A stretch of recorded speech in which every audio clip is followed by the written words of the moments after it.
and welcome to the Activity Continues podcast. We are your hosts. This is Megan. And this is Amy. Thanks for joining us again. This week, Megan is recapping the Dead Files episode called Deadly Reflections. It's from season 9 and is episode 2, and it originally aired February 10th, 2018. So I chose this, a super scientific method. I asked Siri and she gave me 9 and 2. And so that's how I did it. So Perfect. Yay for me. Perfect. What's new? Well, our camper. Yes. Okay. Tell me about the camper. So some of you, I don't remember if I've talked about on the show. I probably have, but I have Dory, so I don't remember. So my husband and I bought a pop-up camper off Facebook, and we went over there and we inspected it, popped it up, everything looked good. I asked the seller, is there any floor damage, like water damage, anything like that? And he said, nope. So we get it and we go to pop it up the first time and it just completely breaks. And so I had thought that I had unlatched all the latches holding it down, but there was one still there. And so we took it in and they got back to us and they told us that it would be 2 weeks, which fine. Like it's peak camper season, you know, people are getting their shit fixed. He quoted us $200 to get it fixed. Yeah, which was not great, but you know, whatever, we kind of come to terms with it. Then he calls us on Thursday, or John called him. The entire floor is rotted with water damage. Oh no. The reason it didn't open is because the cables, like the lift mechanism fell off their cable and it came up through the floor because the floor was so rotted from water damage.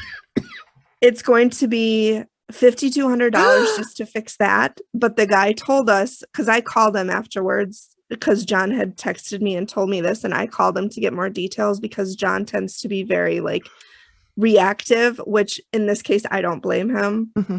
So I called to get more details, and the guy who looked at it said, this $5,200 is a Band-Aid. He said the entire floor needs to be replaced because it's so damaged from water damage. It's so rotted. He said it would be a minimum of $8,000. And then I asked him, I said, okay, honestly, I said, should we even put the money in to fix this? And he goes, I would not. He said, it's not worth it. Mm-mm. Because by the time we put the $8,000 in to fix it, we'll be at $15,000 for this thing. And we could have bought like a brand new camper at that point. Yeah. So we're shot. This summer's shot. John is going to try because the guy told him the parts for it are under $1,000. So, and John's pretty handy. Like he can do a lot if, you know, he's really good at like learning how to fix things if he doesn't know it. And so what we think we're going to do is next summer, we're going to just try to fix it ourselves. I mean, what's the worst that can happen? We fucking break it more. We can't use it at this point. Yeah. And there's no recourse of going back to the guy you bought it from. Oh, we tried. Oh. Yeah. And we don't think he sold it to us intentionally like this. I honestly don't. But, you know, he won't take it back. So that tells me he did know, because if he didn't know, he would feel really bad and he would take it back. Right. I would think. And John even asked him, like, okay, if you don't want to give us the full $7,000, like give us something. You know, you essentially sold us a piece of shit. Yeah. And he's like, no, I won't. Yeah. So he probably knew. It just ticks me off because, you know, I was so excited for this. I was so excited to go camping and, you know, John isn't against it yet. Like he's pissed off about it, obviously, because it's a lot of money. Mm-hmm. But, you know, the way he made it sound is we'll do something and we will go camping. So that's good because it's a fun way to, you know, to take vacations with our son, not spend a ton of money. Mm-hmm. I mean, to rent a campsite, it's like $60-$70, you know, a night. Mm-hmm. Versus flying somewhere or driving somewhere, $300 a night for hotel. Yeah. Go out to dinner, you know, souvenirs, activities, all of that. So that was really just disheartening. Mm-hmm. You know, Thursday I just was like crying for the much all day because I was just devastated. I was so looking forward to this. My best friend camps. We were gonna meet up with her and her family because she has 2 older boys. And then her daughter is just 7 months younger than Jordan. So like they'll be really good friends. So, you know, it was just a shitty day on Thursday. It was just a really shitty day. And that sucks. But you know what? It's okay. because we have a house. This is just an extra thing. It's not like our house flooded and we have nowhere to live. Right. So in the scheme of things, it's not the end of the world. It sucks, but yeah, but you still have every right to be upset about it. Yeah. I mean, it does really suck. And, that's the risk and even the sellers, like, that's the risk you take when you go through Facebook. And it's like, okay, yeah, but I asked you if there was floor damage and you specifically told me no. So you either lied to get $7,000 or, you didn't know. And I'd like to believe you didn't know, but people suck. So let's be honest. People the fact that he's not making it right tells me he's either a complete asshole who didn't know or a complete asshole who did know. Yeah. Yeah. Either way, he's a dick. Yeah. So it's just, and even, John is like, if this was me, he's like, I would be trying to do something to make it right with them. Yes. And John is like, just get something like 3,000, 2,000, anything, anything. And the guy's like, nope. So that was kind of a bummer. Yeah. In other news, I did sign up for another craft fair. Oh, yeah. So our patron, Amy, she works with the Wildlife Center out in Stacy, Minnesota, and they have a fall craft fair that I signed up for. So I'm really excited. It'll be October 1st. So yeah, I'm really, really excited to do that. Hopefully I can get enough merchandise now to sell. Like I said before, if people buy one pair of earrings, I'll consider it a success. Yeah. I'm sure you'll sell at least that. I hope. Because, and then I also ordered some fall cutters, clay cutters, because it's October. So I'll do fall stuff. I've got some Christmas earrings going. And then I ordered Hanukkah cutters because we need to include every religion. Yeah. So I think I ordered a dreidel and a Star of David. Oh, nice. So yeah, those would be good to have for your October show because people are going to be buying Christmas presents and stuff. See, I made these. Oh my God, they're so cute. Oh, they look like candy. I want to eat them. Probably don't, because the resin is very toxic. But probably don't. So yeah, I'm trying. I'm good. This will be the first show I did. The other one I got horrendously sick. Right. And we'll see. If I don't sell anything, then I probably, if I don't sell a lot, then I probably won't do it again. But at least I'll know. It'll be something fun to do. Yeah. And my best friend is coming up to do it with me. Oh, good. So she'll be there so I can take bathroom breaks and stuff. Good. Yeah. Which, I'll get to spend it with her. So anytime I get to hang out with my bestie is a good day. Yeah. So that's good. What's new in your world now that I've totally dominated the conversation? No, that's okay. Speaking of besties, I told you that I commented on Amy Allen's Instagram post that I liked her hair because she dyed it bright red. It's gorgeous. It's really pretty. And in this episode, it was kind of tinged with purple. Oh. She can do literally no wrong. I know. She has great colors in her hair. I love her. Yeah. Yeah, so I commented, I love the hair. I can't wait for the new season. And she liked my comment. So I know we're like you're basically best friends. Yep. Yeah. Pretty much. Yeah. She'll be on the show soon. I know. Oh, I know it. That reminds me, I have not heard back from the homeowner from the last episode, and maybe I won't. I don't know. It's okay if we don't. It's okay. I mean, it would be fun to have him or his wife or his kids or anybody on. Would be fun. But that, there's no time limit. We could do it a year from now. I don't care. Yeah. People are finding our YouTube channel. We haven't gotten a lot of new subscribers. Fluff it up. But we have gotten a lot of new views. Nice. Yeah. I think my mother-in-law, did she find us on YouTube? I think she did. She and her husband had started watching us from the beginning. Oh, good. So I think they were probably one of them. Good. Yeah. Yeah. I was looking at the metrics today, or the analytics. Well, I don't have words. It's a tough word. And it said your channel got 100 views in the last 28 days, and that is 178% more than the previous 28 days. So, yay, but also that's kind of a slap in the face. It's a little pathetic, but but we're on the upward swing, right? It's hard to go down from that. we can't have people take back their views. So no, thank God that's not possible. Yeah. YouTube so, sends us a message like, just stop. You're done. People are taking back their views now. and That's exciting. It is. It's kind of fun. Well, so Yeah. then that's even getting more fire under my ass to finish the rest of them. Mhm. And I am doing right now, today I was editing the one from last week. So Okay. I'm caught up, except that in the beginning, when we started this, I did not edit and post the video versions, the Mhm. Zoom versions. Right. So right. episodes 1 through 10 don't have Zoom Yeah. versions, but I have the Zoom recordings. Mhm. So I can go back and edit those and put those up. But that's going to be on my free time. So Okay. Whenever that is. whenever that What's is. that? Yeah. Free time? I don't know what that means. Well, now that I'm not training anymore for Okay. this job, I mean, I still am kind of, but I'm not going in every Yeah. day sitting there for 4 hours. So I will have a little Is it bit here? more. Were you training in the cities? Oh, yeah. It's right. Yeah. It's real close to my house, actually. Oh, good. Yeah, it's like Nice. a 5-minute drive, 7 minutes Oh. maybe. Whoa. Yeah. It's really That's nice. sweet. Yeah. Yeah. Yep. Sweet And- gigs. And I found it's in a mall. The office is in a little mall. Oh, that's dangerous. And I was looking for a groomer for Vivi, the Yorkie, Yeah.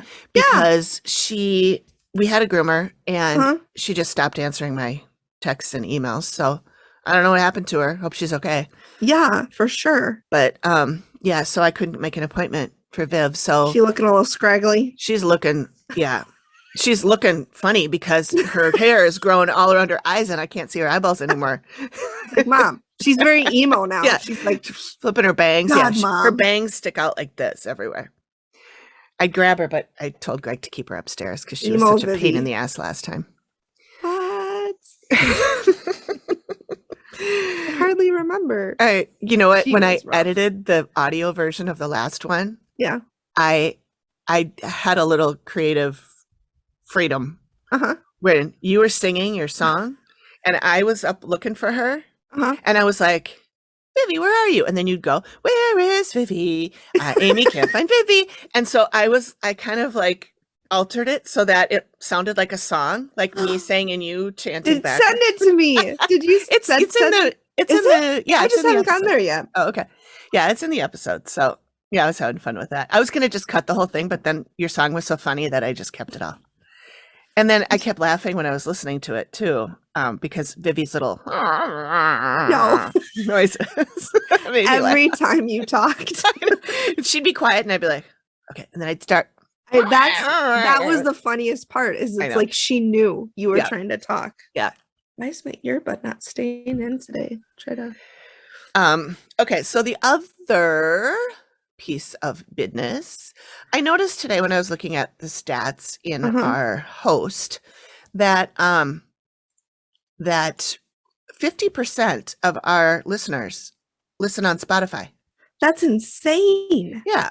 So I just want people to know, and that's fine. I mean, I'm not a huge fan of Spotify, but but I just want people to know that and you probably will hear ads during our episodes because Spotify throws them in. Yeah, they do. We do not get paid for those ads. And we do not have any control over those No. ads. So We're not putting those in there. right. So don't get mad at us. We do not put any ads in as of yet, as of episode 30. We do not have ads. So if you hear ads when you're listening to us, we didn't do that. Somebody Mhm. else did it, and it might be for something we don't like or Support. don't condone or support. Yeah. Mhm. So just keep that in mind because I know True Crime and Cocktails, Lauren Ash and Mhm. Christy Oxborough's show, they have, Lauren mentioned in one of the like patron happy hours that people were leaving the Patreon Yeah. and complaining that there were ads in their episodes for things that they didn't agree with. Mm-hmm. And Lauren's like, we don't have ads. So Yeah. you're listening to somewhere that puts ads in Mhm. and we have no control over that. Right. So I just want to make sure that listeners don't think that we're putting in anything and that it's like what we stand for or anything like that, because it might not be. It might be, but it might not Yeah. be. Yeah. And the only kind of ad type thing we've ever put in is exchanging podcasts. promos with Yep. other podcasts. Yep. And those we do support. Those we do support. Yes, yes. And I just realized I didn't pick one for this week. So I will stick one in, but I guess I don't know which one it's going to be yet. It'll be one we haven't promoted. It'll be a much. surprise. A surprise for all of us. Everybody. Surprise All of us. for you and a surprise for you. And you get a surprise and you get a surprise. You get a surprise. All right. We need to I just wanted to mention that we were going to go see a psychic, like, I don't know, 2 months ago, 3 months ago, whatever that was. It was, yeah. And she had to cancel, like, the last minute, like, literally. Like the morning of, I think, because her father got sick. Yeah. Dad is in the hospital. And I said to Greg, she should have saw that coming. Anyway, just teasing to all you. I hope her dad's okay. I think he is. But so we're going to reschedule that, and we don't have it. I know Amy keeps sending messages, and I'm the worst because I'm not replying. And Amy's probably like cursing me. Other Amy, not podcast Amy. Yeah, and not Amy Allen. No, friend. There's Amy. So many Amy's. Yeah, there's so many. This is such a good name. Patron Amy. Yeah, patron Amy. So she's probably cursing me, like, fucking get back to me. Well, I'm sorry, Amy. I haven't either. I haven't answered because I'm usually like I'm on the go and I see her email and I don't have my calendar in front of me. I know it's on my phone, but I can't like see the whole month, Yeah. So And the worst part is I've been texting her on Snapchat, which she knows. So she's like, she's probably like, you fucking bitch. I'm sorry, Amy. I doubt she's thinking that. I know she wouldn't. And if she was, she'd call me out. She'd be like, are you going to answer my text or what? Yeah. I know. I'm sorry, Amy. I apologize too, Amy. We'll get back to you as soon as we can get our shit together. Yeah. So, I mean, maybe not then, because I don't know if my shit will ever be together. Well, sort of together. 2030, and Amy will be like, for the love of God, are we going to see Jenny? And we're all 90. We're 90. We're in the nursing home. Oh, okay. Good times. So another thing I wanted to mention is, you know how we always ask you guys to, if you want to be in their group chat on Instagram, to message me and let me know. I just want to say, if you're going to do that, please, in the message that you send, say, hi, I'm Joe, and I want to be in your group chat. I like your podcast, whatever, because I get messages all the time that are just hello. And usually when it starts out like that, it's either a bot or it's somebody trying to sell you something or get money out of you somehow. So I ignore all of those. So if hopefully none of those people or none of those messages I've gotten like that are people that are actually genuinely humans and want to be in our group. If you are and you've done that, sorry, just go back and send another message and say who you are and what you want, and then I'll add you. Okay, I think I'm up to date anyway. I think we're up to date.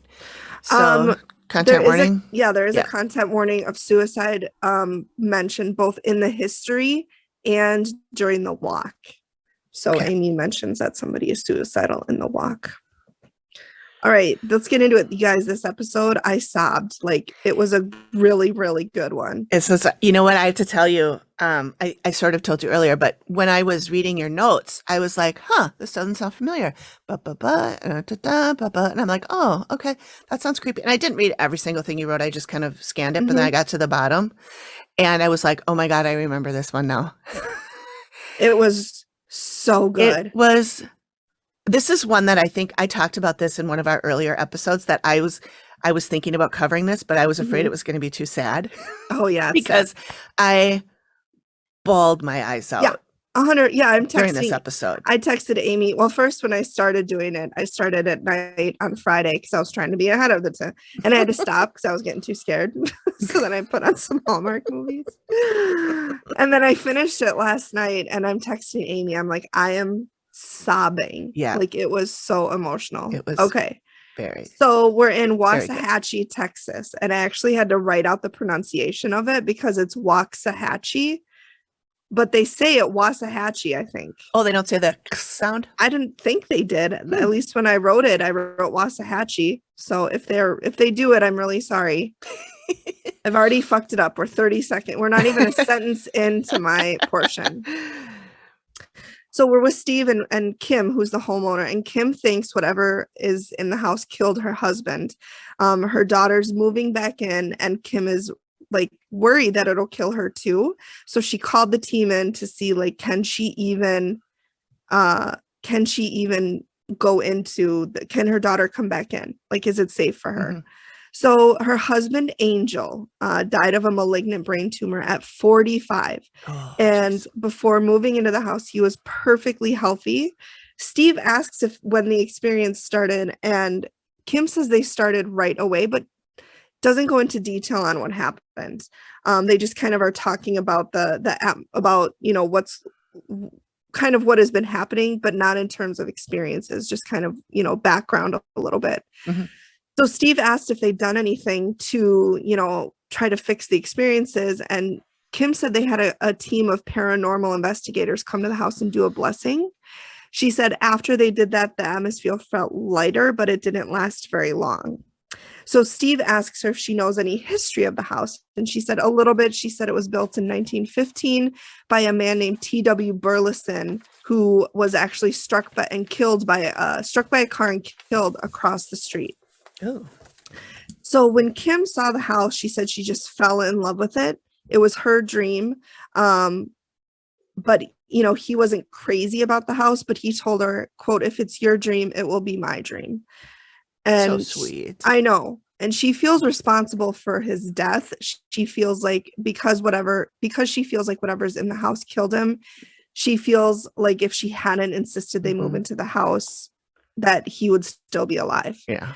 And so Steve gives her a kerchief, and I wrote, "Kerchief Steve to the rescue," because she started crying, which, you know, obviously, like, her husband passed away just a couple of years ago. Yeah. And throughout the episode, he was the love of her life. Like, if you believe in soulmates, I think that they were soulmates. Yeah. Like, they were just, you know, I just feel so bad for her. She is so guilt-ridden about this, and I can't imagine. Yeah. So then we go into the library, and she said that was Angel's room, and his ashes are in the room. And so we see a picture of his ashes, which is in a very, very nice box and very well cared for and very well, you know, represented and well treated. She said, Kim says they'll hear disembodied voices. She said they hear the sound of a little girl and then a woman screaming, like a woman was being hurt. Kim said she actually called the police because she thought it was real, and the police came and searched the grounds. Yeah, that's how real sounding this was. Yikes. I've told you, I've done that in a house I lived in. I heard somebody walking upstairs. I called the police. And Kim said she's been pushed down the stairs. She said she was walking down the stairs. She said she felt two hands on her back push her, and then she fell. Yeah. So then we go into the master bedroom, and she said this is the room that Angel died in. And Kim's seen a shadow figure. She said it's very tall and very slim. And Steve says, well, how do you know it's not a person? And Kim says when it's a person, there are distinct features, and this is just total blackness. She said she's also had scratches on her hand. She was having a discussion with Angel, and she looked down, and there were 3 scratches on her hand. She said it felt like her hand was on fire. Ooh. And I wrote 3, eek, because we all know 3 scratches is never a good scratch number to have. I mean, no scratches are good, but I mean, when it's 3, it's usually not good. Yeah. She also said that Angel would wake up with bruises and bite marks. And Steve asked, well, could that be related to his treatment for the brain tumor? And she said, no, because this happened well before his diagnosis. Oh. Yeah. Now here's the terrifying, the one that's really scary to me. She said that she woke up one night with Angel standing over her. So she was laying in bed and he was standing over her. And she said, it appears like he was possessed. And Steve said, well, what makes you say that? And she said, it just wasn't my husband. She said one of the things that she called him was Poppy, and he loved that. And so she called him that, like, what are you doing, Poppy, or something like that. And Kim said that the person who looks like Angel said, if you call me Poppy one more time, I'll smack the hell out of you. Jeez. And that's a sound clip, so you can put that in. Okay. And I tried to highlight the sound clips in blue so they'd stand out. Cool. And then she talked to him about it the next morning, and she said he didn't remember anything about that. And he wasn't boozing, Steve, or drinking or doing drugs. So Because Steve did ask that. Of course he did. Of course he did. It wouldn't be an episode if Steve didn't ask that. No. Steve would be like, oh, yes. No, I'm not going to ask if you're boozing. And then somebody would be like, okay, Steve? Steve, we're not boozing. I'd honestly be offended. I'd be waiting for it. And if he didn't ask me, I'd be like, Steven. Aren't you going to ask me? Aren't you going to ask me if I was boozing? I've rehearsed this to answer. Oh. So then we go to Gabrielle, Kim's daughter. Mm-hmm. And she's had experiences when she was living there. She said one night she was in bed and she said she felt something bad was laying next to her. She said it wasn't friendly and she felt like it wanted to hurt her. She said it was extremely terrifying. And Steve asked her if she was dreaming. She said, no, I wasn't dreaming. I was awake. And she said one of the worst experiences. So then Steve said, well, what was the worst experience? And she said she was standing in front of the toilet and she said something pushed her like over the vanity, like just pushed her over. Jeez. She said it didn't feel human. Oh my God, I can't talk today. It didn't feel human. She said it almost felt like something went through her. Oofta. Oofta mai, in the words of my grandmother. She would say that all. Oofta mai. What's the mai for? I don't know. Like, was that like an oh my kind of? Like it was went together? I think so. I don't know. My grandma thought she was Norwegian. And so I wonder if it's a Norwegian saying. She thought she was Norwegian? Well, yes. So somehow towards the end of her life, we found out she wasn't Norwegian. I don't know how we found that out. I don't know if anybody told her though, because she was so like she had big Norway pictures in her house. Oh my gosh. He thought she was like Norwegian. And so I don't think we wanted to break her heart. I don't know if we told her. So interesting. Maybe it's a Norwegian thing. I don't know. I'm American. I have no culture at all. So for all of our Norway listeners. Yeah. I'm sure we have a lot. I'm sure we do. It's probably right behind Ireland. Yeah. Oh, that reminds me. I don't want to forget. Remember we talked about how a listener gave us the name Puka? Yes. Yeah. So we figured this out afterwards. So the listeners don't know this yet. And by we mean Amy. Well, I dug in to find out who made that comment. Yeah. And I didn't recognize the name because it was like Spooka Puka or something like that. Yeah. Was the name of the IG handle. And so I messaged the person and I said, congratulations, you're the one that, we decided to use that name for the little guy. And in case anybody's watching the video, this little guy. Puka! So, and then they wrote back to me and it was Eilish, I know, our patron from Ireland. Our first international patron. Yes. So I'm going to send her some stickers. Yeah. Sorry. Okay. No, you're totally fine. So then we get to Vernon, and this is when I had to stop because I got too scared. So Vernon says he's scared of the house. Who's Vernon? Vernon is her brother, Kim's brother. Oh, okay. Sorry. No, that's okay. You probably said it. Who knows? I don't know. You know what? I might have thought it and then not said it. And I interrupted you and that didn't help. So. So Vernon says he won't even go to the bathroom alone. That's how scared he is of the house. Like he doesn't go anywhere alone. He said he'll go with his wife. And so he said, Steve asks him about his own experiences. And he said he'll look outside and the front porch swing, which how quaint. They have a front porch swing. I want one so bad. Yeah. But I also need a front porch. So it's kind of a, we used, in our old house, we had a front porch and a swing and we never used it. I think I sat out there twice in 13 years. Oh my God. That would be so nice. Have you seen the meme where it's like, I want to be one of those old women sitting on a front porch swing, drinking my coffee in the rain going, we needed this. That's me. So he'll look outside and the front porch swing is swinging by itself. He said there's no breeze. Trees aren't blowing. No kids are going by. He said it's swinging like somebody is sitting in it. Wow. So like really swinging, not just wiggling a little. Like he said, it's really swinging. Wow. No, thank you. So the thing that he saw that's really scary, he said he saw a man, a dog, and a tree just disappear. And Steve was like, well, what the heck happened? Can you go into that? And he said 2 a.m. one morning, Vernon, he said he looked out the window and he saw those three, man, dog, and a tree. I didn't mean for that to rhyme. He said he looked again and they were just completely gone. So he said What? he's really worried about his sister staying there. And Steve asks if he would stay there alone. He said, no, I wouldn't stay there alone or with his wife. That's how afraid he is of his Wow. house. Yeah. So this is really neat. We talked to Tony and Sarah, the paranormal investigators that came in. Yeah, I thought that was really neat. Yeah. So Tony goes over his equipment. So he's got his digital recorder to record the EVP's electronic voice phenomenon. Mhm. Then he's got a Mel meter, and he said that detects ambient temp as well as electromagnetic fields. And then the ghost box, which is I think it's that thing that makes that really creepy noise. Yep. And Yep. spirits can communicate through that, like in real time. So like the digital recorder is the thing that you would like play, record, and you'd ask questions and then you'd have to listen back. The ghost box, I think they're also known as spirit boxes. Those you can communicate in real time with ghosts and with spirits. So, Steve asked them, like, in your professional opinion, do you think there's something in this place? And they said yes. Sarah said she felt like something was watching you all the time. She said like the air might bite you. Yes. Yeah.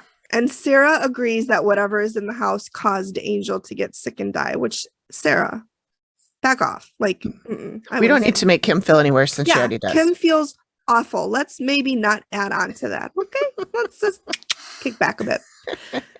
So now we're going to Sylvia Smith, the historian. And this is where we get background of the owner, T.W. Burleson, which we talked a little bit about at the beginning, where Kim had done her own research and was like, guys, T.W. Burleson, he got hit by a car, blah, blah, blah, blah, blah. So he was a farmer who came to this place in Texas in 1902, and he bought the property. He was married to somebody named May Ward, and they actually turned the property into a honey business. It was a very, very lucrative honey business. They built the house in 1915, and they did really well until 1925 when the factory on the property burned down. Yeah. $30,000 worth of damage in 1925, which around today is about $400,000 in damage. So that's substantial. It's a lot of damage for a honey farm. Yeah. I mean, for any farm, but honey farm, oofta. So they shut down for 3 months while they rebuilt. So then we kind of skipped ahead to the accident. So in 1944, T.W. Burleson was hit by a car, severely injured, but didn't die right away. He was actually in the hospital for 2 weeks before he died. And he died from brain swelling. He had a fractured skull. And according to his death certificate, it was brain swelling. He was 67 when he died. So he was not very old. Okay, so hang on. Brain issues. Isn't that Angel had a brain tumor? Had a brain tumor, yep. Okay. So then we go digging through the archives and we find Kenneth Doty. He hung himself in 1968 on Kim's property. And then at minute 1952, we get a ring shot. Ring shot. Highlighted that. Ring shot. So then we talk to William Sonny Atkins, who was Kim's neighbor. He's Kim's neighbor, and he actually knew Kenny. He worked with him. So from what I understood, Sonny ran the factory when Kenny worked there. He was a really good kid, hard worker. He played football. He was very quiet. He hung himself on my birthday, 10/19/68. Granted, I wasn't alive then, but 10/19 is my birthday. Happy birthday, me. We're going to have to do a big October. We are. For sure. Episode, because we both are October babies. Yep, our birthdays, and then Halloween, and I feel like I wonder if Amy's birthday is. I was going to say I think Amy's Herb's is in might be in October October also, because I think she's a Libra with me and you. Obviously, we're all Libras. Yep. That's why we get along so well. I know, so cool. So here's what I thought was super creepy is they're actually talking. Sonny and Steve are talking right where Kenny hung himself. Oh, like Sonny is standing where Kenny hung himself, and Sonny's wife found him. So that's gotta be tough. So the death certificate ruled it a suicide. Kenny had just broken up with his girlfriend and he was depressed. And Steve said he had his whole life ahead of him and he threw it away over a girl. Yeah. Which don't ever do anything over the opposite sex or the same sex or any romantic relationships. They're not worth it. They're not worth it. You might feel like it at the moment, but yeah, you might feel like it. But I had a coach in high school who said suicide is a permanent solution to a temporary problem. And that is true. So then we move to Professor Robin Cole Jett, and she is kind of like a Civil War expert. So they talk about there's an explosion on the property during the Civil War. And so Waxahachie and small Texas towns were very, very tense. They called it Texas Troubles. And essentially what it was a split between people in Texas and small towns who opposed secession for Civil War and people who supported it. So very much split down the middle for people who wanted to secede. Funny story, when I was growing up and I heard that they wanted to secede, I thought it literally meant like they were going to cut the state away and let them float into the ocean. Float into the ocean and secede from. I didn't understand that they would remain where they were. Not be part of us. That was good. So on April 29th, 1863, there was a gunpowder mill that exploded less than a mile from the property. And Professor Robbins said it was basically a seismic explosion, meaning like the walls of the house would shake. Like you would feel this explosion. I bet. Yeah. 800 pounds of gunpowder exploded. Holy cannoli. Yeah. That's a lot of gunpowder. Yeah. And 2 men died in the explosion, which when you think about how much gunpowder exploded, I know 2 men dying is nothing, that's still a major thing, but it could have been a lot more. I was going to say that seems low, like a low body count for something that big. Yeah. No arrests were made in this, but there are a couple of theories. One of the major theories is sabotage. So the person in charge of the mill at the time, David Natz, he thought that there might have been a Northern sympathizer who caused the explosion. He thought that there was either a Northern sympathizer or a stranger kind of lurking around the mill before the explosion, but nobody was ever found to have been lurking around the mill. And like I said, nobody was charged. And Robin thinks it was just an accident. She said David was 20 years old and in charge of this mill. I mean, that's just a kid. Yeah, that's a lot of responsibility. For a 20-year-old. Yeah. So she doesn't think anything happened, like any nefarious activity. She thinks it was just an accident, so. Yeah. Then, so that's the end of that segment. And now we're going back to Amy. So her arrival, Amy immediately says, somebody doesn't want me here. She said she feels like she has to push through the energy and she feels like she's being pushed away, like something is really trying to get her to leave. Yeah. She said it's not a good situation. She's getting violence, lots of violence in this house. So she said there's a living woman here who's suffering from depression. Amy said she feels a great loss. Something happened to someone they know. And she says this female feels suicidal. So she's not doing great. She sees a crazy old man, her words, not mine. She said he acts like an animal, like he'll be crawling on the ceiling, crawling on the walls. She said he jumped down, crawled on the floor, and then jumped back up on the ceiling, and he's grabbing Amy's hair, to which I say no to all of that. No to all of that. Ugh. No, thank you. Please don't jump on the ceiling. And pull my hair. Hard pass. She said the living people might feel their hair being pulled and their hair being tugged, that type of interaction. Then she went upstairs and she said she hears children, little kids, somebody screaming. She said a very piercing scream, and it's female. So remember, Kim heard that scream and she actually called the police. Thinking it was real, people. Thinking it was real, and they came out. So she's in the master bedroom, and Amy says this room has issues. There are a lot of dead in here, and they're walking through that mirror, and that's a sound clip. So Matt asks if the living would be in danger from the traffic, and Amy says yes.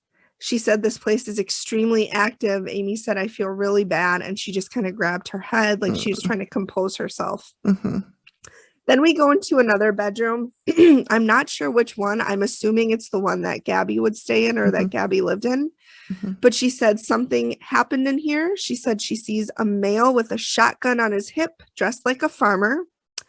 She said he's in here with this thing, this black mass, and they both have the capability of interacting with surroundings, and they are both able of harming the living physically.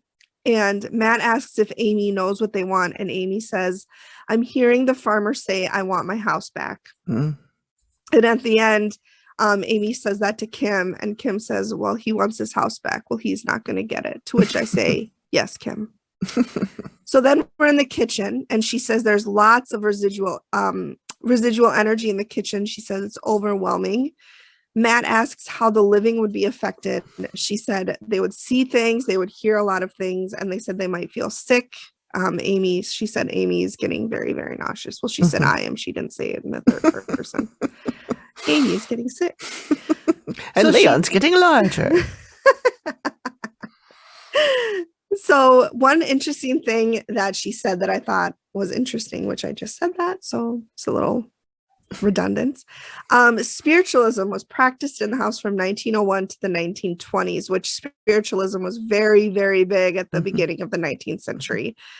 And she's worried that whoever was doing the spiritualism might have done something bad on accident. They might have conjured somebody or something on accident. She also saw paranormal investigators taking EVP and video. So I thought that was interesting that she was able to see that. She said she heard a female saying, don't go into the darkness. And then she also said the spiritualism and the private investigators are scary because they don't always know what they're doing, and they could be agitating the dead people. So it's kind of like when you play with a Ouija board, which you should never do. No. She said if they're agitating the dead people, the dead people could then in turn be hurting the living. So it's like a snowball effect, you know, like a spiritualism opens up something, dead people get agitated, and they take that out on the living. Then we go outside, and she says she hears the farmer again, and she hears him say, don't go into the barn. She's getting like fire, a lot of flame. She said there are a couple of structures aren't here anymore that belonged to him.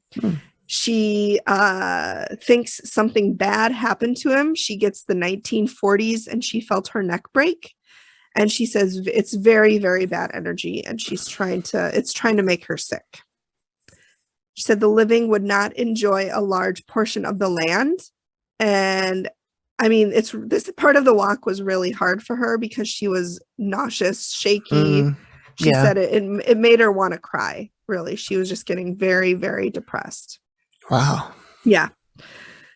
So then we go back a little bit not back, but we go to a different entity, a young male. He's between 15 and 20. And so she was actually in his body. So she didn't get a look at him, but she feels a rope around her neck. She said somebody had the other side of the rope, and it was looped over something. And whoever had the other side of the rope kept pulling the rope. So this guy that she's in his body kept going up and down by his neck. Jeez. Yeah. She said she heard a lot of people laughing. So there were more than one person here. But she said it was definitely a man doing the tugging. So it sounds like a public hanging, like as opposed to a suicide. Yeah. So they actually talk about it. And she said the person who is dying is basically reliving this over and over and over again. So yeah, that's kind of the end of that. Then we go to the sketch, and she says the farmer is the one who concerns her the most, and so that's who she sketches. So then we get to the reveal, and Kim's the only person there, so she's not there with Gabby or her brother or anybody. So the first entity that Amy talks about is the dead male, who's the 15 to 20-year-old who's stuck in the loop of his death. Amy thinks it was a murder, and she thinks it was very recent. And that's when Steve talks about Kenny Doty, and Amy definitely thinks that it was him. And Kim brings up that her daughter has seen a teenage boy with dark hair. Oh. So if it was a murder, then it's unsolved, because even the police didn't see it. No, they recorded it as a suicide. Yeah. So then we're upstairs in the bedroom to the far right, which is Gabrielle's room.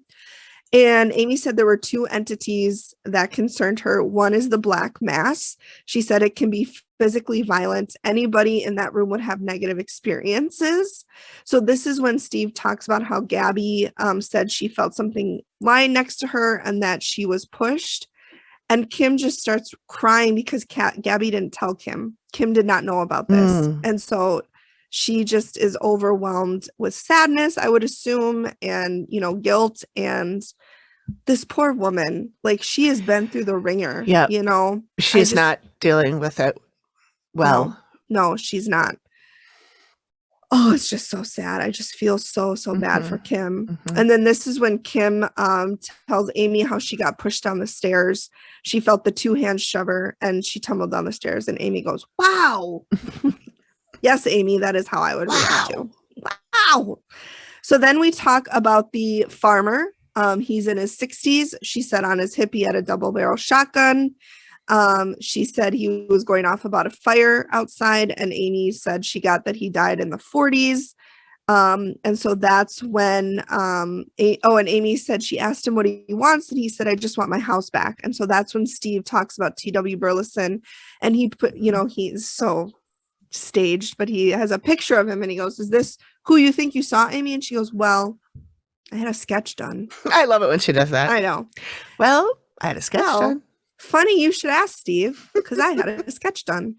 And Steve opens it up and he looks at me. It looks at me. Yeah, I wish. He looks at Amy and he goes, "Are you kidding me?" It's like identical to this guy. Oh my God, really? Yeah, I'll have to send. I took a picture of it. I'll have to send it to you. Okay.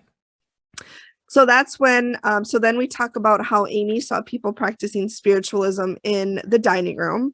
And then she said upstairs, she sees a male coming into the room, using an EMF reader, taking pictures. So Steve asks if, you know, these paranormal investigators made things worse. And Amy said, "No, I don't think that the paranormal investigators stirred anything up." She said, "I think the spiritualists that is a hard word to say. Spiritualists may have done something in past that agitated the dead to the point of hurting living people." So overall, she said she got a massive amount of depression and loss. She said there's a living person here who's female, not eating, and she said they feel suicidal. And that's when Kim said she feels like something in the house killed him. He died of a malignant brain tumor that was inoperable. And Kim just whispers, "I'm tired." And I'm like, "Oh, Kim." I just wanted, this is, I think, when I started crying. Yeah. I just wanted to reach through and hug her. It's okay. Like, Kim, oh my God. Yeah, that was heartbreaking. She is dealing with so much. You know, Angel was the love of her life. Right. And now she's gone. Right. He's gone. Yeah. Not she, he's gone. Amy said she does feel a lot of random dead that are coming through the house. She said they come and go through the mirrors. She said some mirrors are openings for the dead to come and go through. She said she doesn't know why. She doesn't know, you know, what makes them that way. But she said some of them are, and one of them is in the master bedroom. And essentially the dead are walking through the bed and through Kim constantly. Oh my God. And Kim says that after Angel passed away, she'll wake up with aches in her side, like she's being punched in her sleep. Oh my God. And Amy thinks that this is from the ghost just constantly walking through her. Jeez. In and out of that mirror. I wonder if it would help to cover the mirror. Or move it, or would they just figure out another way to get through? You know, I don't know. That's a really good question.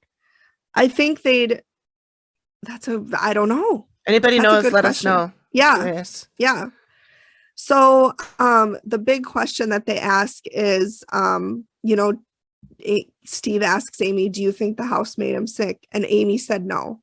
Okay. And then Kim says, oh my God, this is a clip. She said, "At least he got a chance to love me before he died. Oh. Even though it was for a short time, it was worth it." And then I just wrote, "And I'm sobbing."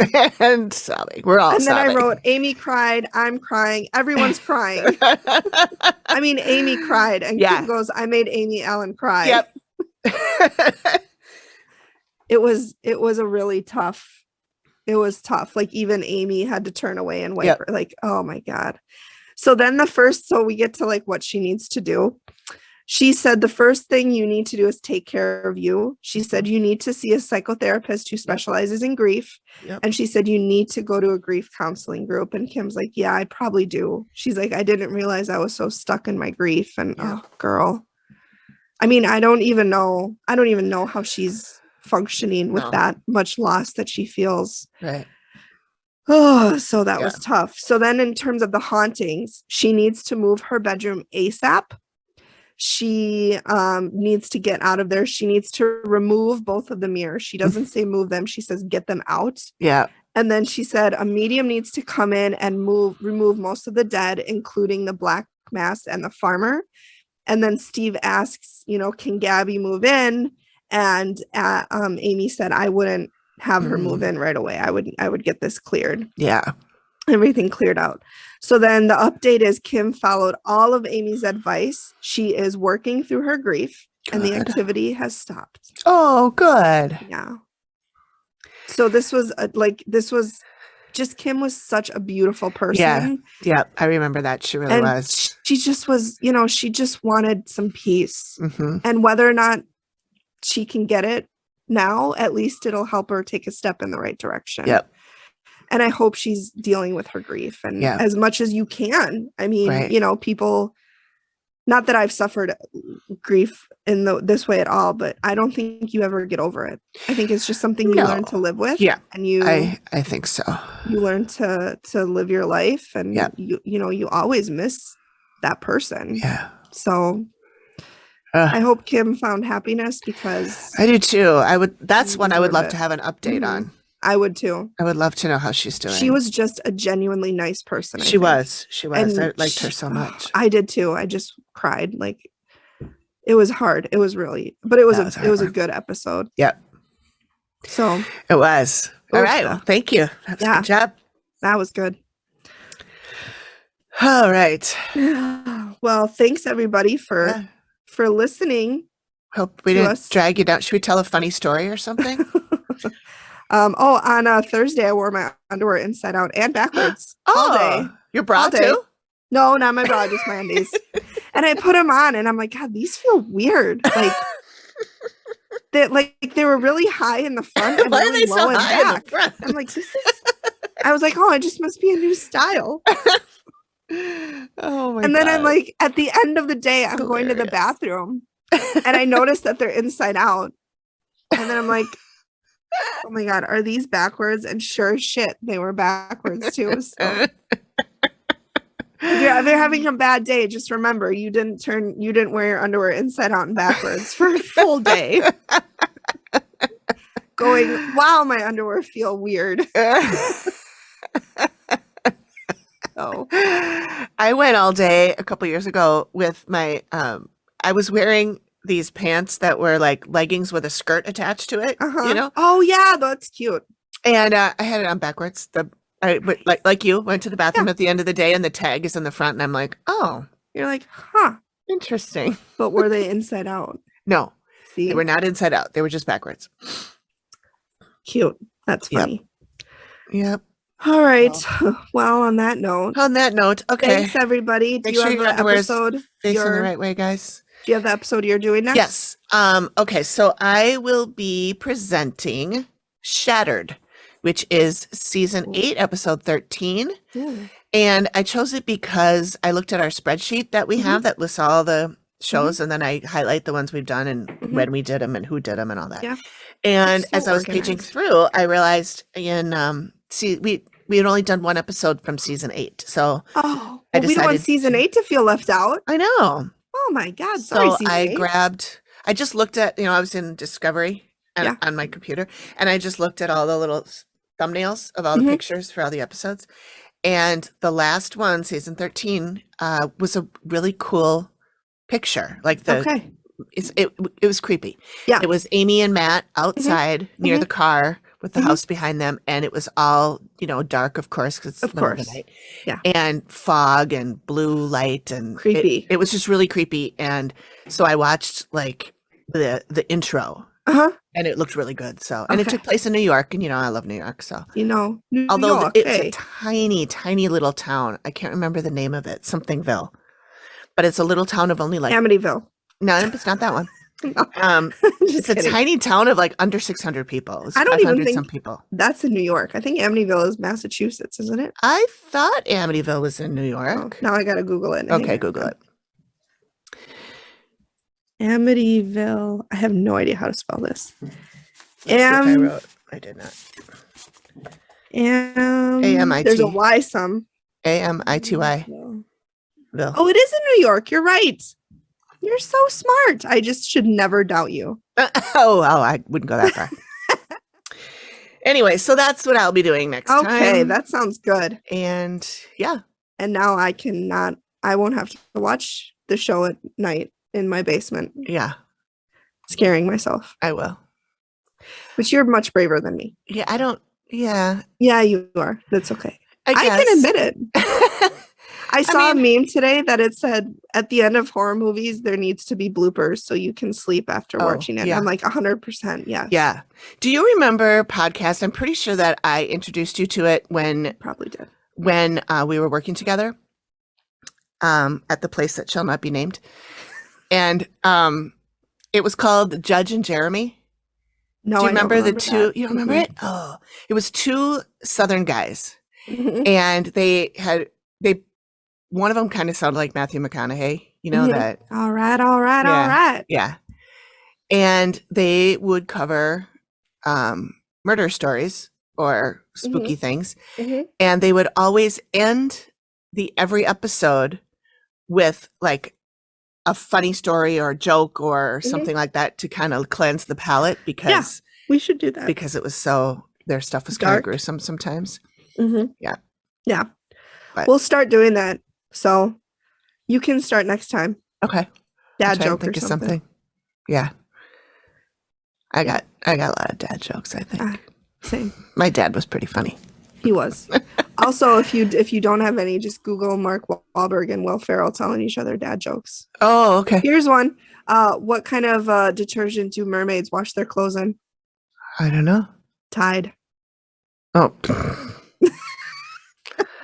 That was a little too easy. I'm here all week, folks. Tip your wait staff. All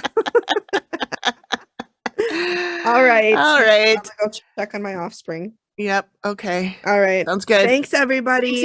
We'll see you next week. Bye.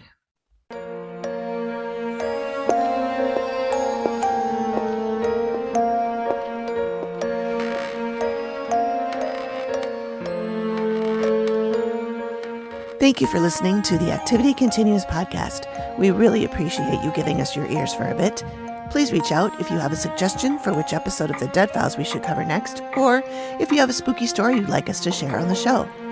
We can be reached at theactivitycontinues@gmail.com or through our website or any of our socials. Links are all in the description of the show. Please feel free to drop us a note and say hi.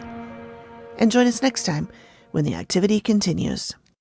The Activity Continues is produced by me, Amy, at Collected Sounds Media and is part of the independent Collected Sounds Podcast Network. We are also proud members of the Boo Pod network of super cool podcasts. Nailed it.